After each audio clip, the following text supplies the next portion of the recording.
आप सभी का स्वागत है मिताहार के अंदर। और आज हम अपनी बात करने वाले हैं प्रीनेटल सीरीज़ के बारे में, जहाँ पे पहले मैंने आपके साथ एक वीडियो शेयर किया था कि कौन से आसन हमें करने चाहिए जब हम 3 से 4 महीने की प्रेगनेंसी हो हमारी, यानी कि फर्स्ट सेकंड ट्राइमेस्टर के बीच का हो, तो कौन सा आसन आपको परफॉर्म करना चाहिए जिससे आप अपनी प्रेगनेंसी को स्मूथली कैरी फॉरवर्ड कर सकें। और उसी सीरीज़ के आगे आज मैं बात करूँगी ऐसे कुछ मुद्राओं की जो आपको प्रेगनेंसी से रिलेटेड जितनी भी आपकी तकलीफ़ें होती हैं, इश्यूज़ होते हैं, कंसर्न्स होते हैं, उसको आप कैसे मैनेज कर सकते हो। तो जनरली हम दवाइयों के ऊपर चले जाते हैं या फिर बहुत सारे नुस्खे आजमाते हैं या फिर कुछ ऐसी चीज़ ऑनलाइन सर्च करते हैं गूगल पे, यूट्यूब पे, इंस्टाग्राम पे, जिससे हमें थोड़ी सी राहत मिले। ऐसे कौन सी चीज़ें हैं जिससे आप राहत ढूंढने की कोशिश करते हो? आपको काफ़ी बार महसूस होता है कि आप डिज़ी फील कर रहे हो, या फिर आपको, क्योंकि प्रेगनेंसी की फर्स्ट ट्राइमेस्टर के अंदर मोस्टली वॉमिटिंग बहुत ज़्यादा होती है और उसकी से बॉडी डिहाइड्रेट भी होती है। काफ़ी औरतों को ये तकलीफ़ आती है कि उनकी मूड स्विंग्स बहुत ज़्यादा होते हैं, बहुत क्रेविंग्स होती हैं एंड वो कंट्रोल नहीं कर पाती हैं उस चीज़ को। लोअर बैक पेन एक बहुत बड़ा एक कंसर्न होता है जो प्रेग्नेंट औरतें होती हैं।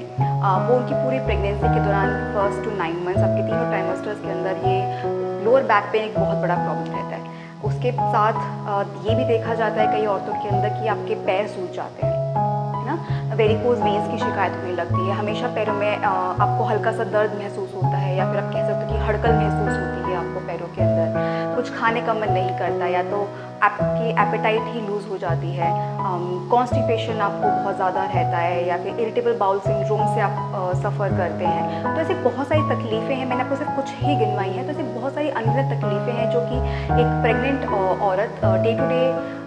बेसिस पे फेस करती है एंड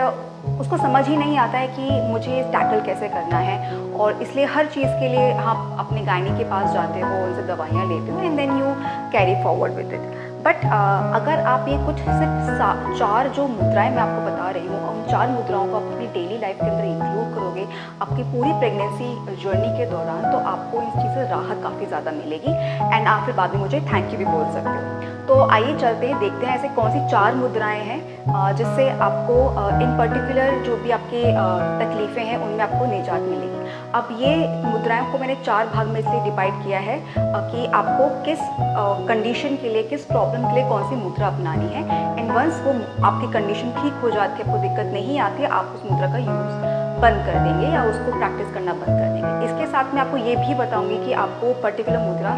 दिन में कितनी बार प्रैक्टिस करनी है और कितनी देर के लिए प्रैक्टिस करनी है, क्योंकि वो भी जानना बहुत ज़रूरी है। उस टाइम लिमिट को आप एक्सीड नहीं करेंगे, उतनी टाइम लिमिट के अंदर आप उसको परफॉर्म करेंगे एंड फिर आप देखिए ये किस तरह से एक मैजिक की तरह आपके लिए काम करती है। तो साथ में चलते हैं और देखते हैं वो 4 मुद्राएं जो आपके लिए काफ़ी ज़्यादा मदद कर रही हैं। पहली मुद्रा है, आप ये उन लोगों के लिए है जिनको एंग्जाइटी बहुत ज़्यादा रहती है, या फिर आप डिप्रेस्ड फील कर रहे हो,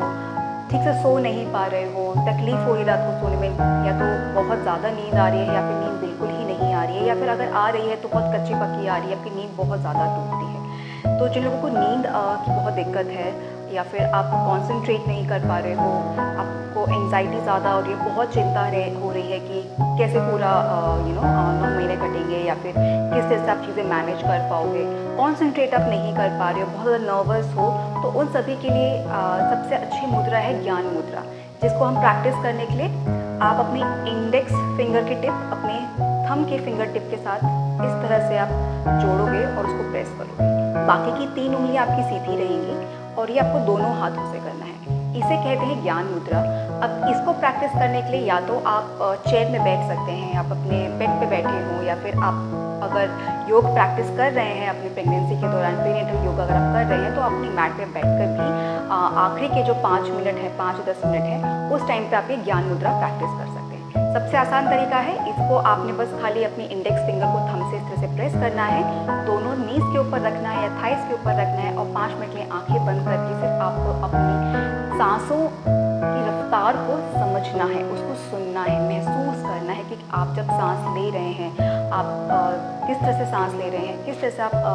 सांस बाहर छोड़ रहे हैं, उस रिदम को आपने महसूस करना है। एंड आपको ये प्रैक्टिस करनी है दिन में एटलीस्ट 3 बार 2 से 3 बार आप दिन में प्रैक्टिस कीजिए 5-5 मिनट के लिए, एंड आप देखोगे कि वेरी सेम डे आपको अपनी एंजाइटी, डिप्रेशन या फिर नींद की जो प्रॉब्लम है उसमें आपको काफ़ी ज़्यादा राहत मिलेगी। सबसे अच्छी चीज़ है कि अगर आप उसको रात को सोने से पहले 5-10 मिनट पहले प्रैक्टिस करते हैं 10 मिनट के लिए, तो आपको नींद काफ़ी ज़्यादा अच्छी आएगी। तो ये थी बात हमारी ज्ञान मुद्रा के लिए, जिनको सोने में तकलीफ रहती है, एंजाइटी है, डिप्रेशन है। नाउ अब हम मूव करेंगे हमारी दूसरी मुद्रा के लिए, दूसरी मुद्रा की तरफ, जिसे हम वायु मुद्रा कहते हैं। और ये उन लोगों के लिए है जिनको बहुत ही ज़्यादा तकलीफ है कि आप स्टूल पास नहीं कर पा रहे हो, यानी कि कॉन्स्टिपेशन की तकलीफ है, या फिर इरिटेबल बाउल सिंड्रोम है, आपको भूख नहीं लग रही है, आपकी एपिटाइट बहुत ज़्यादा मेसी हो गई है, समझ नहीं आपको क्या खाना है क्या नहीं खाना है। कॉमन सिम्टम्स हैं प्रेगनेंसी के, बहुत ज़्यादा बड़ी बात नहीं है। या फिर आपको मूड स्विंग्स बहुत हो रहे हैं, काफ़ी ज़्यादा माइंड में क्लैरिटी नहीं है, कन्फ्यूजन बहुत ज़्यादा है आपके माइंड में, तो उन लोगों के लिए है वायु मुद्रा। नाउ आप इस वायु मुद्रा को सिर्फ तभी तक प्रैक्टिस करोगे जब तक आपको ये सिम्टम्स फील हो रहे हैं। जैसे ही आपको ये सिम्टम्स फील होना बंद हो जाते हैं, आप वायु मुद्रा का जो प्रैक्टिस है उसको भी आप बंद कर देंगे। नाउ वायु मुद्रा इज़ ऑल्सो वेरी गुड अगर आपको ब्लोटिंग, गैस और शरीर में ड्राइनेस की बहुत ज़्यादा आपको फील हो रही है, तब भी आप वायु मुद्रा को प्रैक्टिस कर सकते हो, क्योंकि ये एयर एलिमेंट से रिलेटेड है। तो आपको एयर से रिलेटेड या वात दोष आपका कोई भी दिक्कत है तो उसको ये ठीक करेगा। तो वायु मुद्रा को प्रैक्टिस करने के लिए आपको करना क्या है, अपनी इंडेक्स फिंगर का यूज़ करेंगे, अपने थंब का यूज़ करेंगे, ठीक है। तो इंडेक्स फिंगर और थंब का यूज़ करना कैसे है, इस तरह से इसको प्रेस किया आपने, अपने इंडेक्स फिंगर को प्रेस किया और उसके टिप को आप अपने थंब के बेस पे रखोगे इस तरह से, और थंब को आप अपने इंडेक्स फिंगर पे रखोगे, उसको प्रेस करोगे। This is the way how you should be practicing the Vayu mudra. अब ये आप मुद्रा आपको 10 से 15 मिनट के लिए प्रैक्टिस करनी है, दिन में 1 बार या 2 बार आप इसको प्रैक्टिस कर सकते हो, डिपेंडिंग अपॉन कि आपकी कंडीशन कितनी ज़्यादा सीरियस है, तो उस कंडीशन पे बेस्ड आप इस वायु मुद्रा को प्रैक्टिस कर सकते हो। अब क्योंकि वायु मुद्रा जब उसको 10 से 15 मिनट प्रैक्टिस करोगे, दिन में 1 या 2 बार, आपको आपका जो ब्लोटिंग है या गैस आपके पेट में फॉर्म हो रही है या लोअर बैक पेन है आपको, उसमें आपको काफ़ी ज़्यादा निजात मिल जाएगा। इसके अलावा देखा जाता है कि प्रेगनेंसी के दौरान हार्मोनल इम्बैलेंसेस बहुत होते हैं कुछ लेडीज़ के अंदर, एंड उसी दौरान लेडीज़ को थायराइड की शिकायत भी उत्पन्न हो जाती है या डायबिटीज़ की शिकायत भी उत्पन्न हो जाती है, जिसको हम जेस्टेशनल डायबिटीज़ कहते हैं। But will not about the gestational diabetes, I am just talking about the thyroid right now. तो आप वायु मुद्रा जब प्रैक्टिस करते हैं तो ये हार्मोनल इम्बैलेंस जिसकी से आपको थायराइड की शिकायत होने लगती है, वो भी कहीं ना कहीं आपकी ठीक हो जाएगी और आपको ये दिक्कत नहीं आने वाली है। और जैसे मैंने आपको कहा, जैसे ही आपके सिम्टम्स जो हैं bloating, dryness, gas, constipation, irritable bowel syndrome, जैसे ही आपके ठीक हो जाते हैं, आपको वायु मुद्रा की प्रैक्टिस डिसकंटिन्यू कर देनी है, उसके बाद आपको प्रैक्टिस नहीं करेंगे। मैं वापस से रिपीट करूँगी, वायु मुद्रा हम इस तरह से प्रैक्टिस करते हैं। आपको अपनी इंडेक्स फिंगर को फोल्ड करके अपने थंब के पास रखना है बेस पे, एंड थंब से आप अपनी फिंगर को इस तरह से प्रेस करेंगे। ये हमारी वायु मुद्रा हुई, एंड ये आप 10 से 15 मिनट के लिए प्रैक्टिस करेंगे, दिन में 1 बार या 2 बार आप प्रैक्टिस कर सकते हैं। ये थी हमारी वायु मुद्रा की बात। अब हमारी तीसरी मुद्रा के बारे में बात करते हैं, जो कि काफ़ी ज़्यादा इम्पॉर्टेंट है मेरे अकॉर्डिंग, जिसे हम कहते हैं प्राण मुद्रा। प्राण मुद्रा जनरली उन लोगों के लिए है जिनकी इम्यूनिटी बहुत ज़्यादा लो रहती है। प्रेगनेंसी के दौरान देखा जाता है कि मदर की इम्यूनिटी थोड़ी सी लो हो ही जाती है। इवन आप बहुत अच्छा सा खाना खा रहे हो, आप अपनी वाइटामिन्स टाइम पे ले रहे हो, अपनी दवाइयाँ टाइम पे ले रहे हो, खाना भी अच्छे से खा रहे हो, प्रोटीन इंटेक भी आपका अच्छा है, पर उसके बाद भी कई बार देखा जाता है कि इम्यूनिटी लो हो ही जाती है आपकी, बहुत जल्दी आपको सर्दी, खांसी, जुकाम जैसे शिकायतें उत्पन्न होने लगती है। तो उन लोगों के लिए ये प्राण मुद्रा बहुत ही ज़्यादा फ़ायदेमंद रहती है, एंड उसको प्रैक्टिस करने के लिए आपको अपनी रिंग फिंगर का इस्तेमाल करना है और अपनी तर्जनी उंगली यानी सबसे छोटी उंगली का भी इस्तेमाल करना है। तो कैसे प्रैक्टिस करेंगे हम प्राण मुद्रा? आपको अपने थंब के टिप पर अपनी रिंग फिंगर की टिप और अपनी स्मॉल फिंगर की टिप को इस तरह से प्रेस करना है, दोनों हाथों से प्रेस करेंगे। बाकी की दोनों उंगलियां आपकी इंडेक्स फिंगर और मिडिल फिंगर स्ट्रेट रहेंगी, एंड इसको आप अपने थाइस पे रख सकते हो या फिर अपनी नीज पे रख सकते हो, एंड इसको हम प्रैक्टिस करेंगे 20 मिनट के लिए दिन में 1 बार। ये एक स्ट्रेच में आपको प्रैक्टिस करना है। तो सबसे अच्छा रहेगा जब आप बहुत ज़्यादा लो फील कर रहे हो, आपको दर्द हो रहा है कहीं पे, तब या फिर शाम के टाइम पे जब आप थोड़ा सा फ्री हो, उस टाइम पे आप 20 मिनट के लिए इस प्राण मुद्रा को प्रैक्टिस करेंगे। एंड जो लाइफ फोर्स है विच इज़ राइट नाउ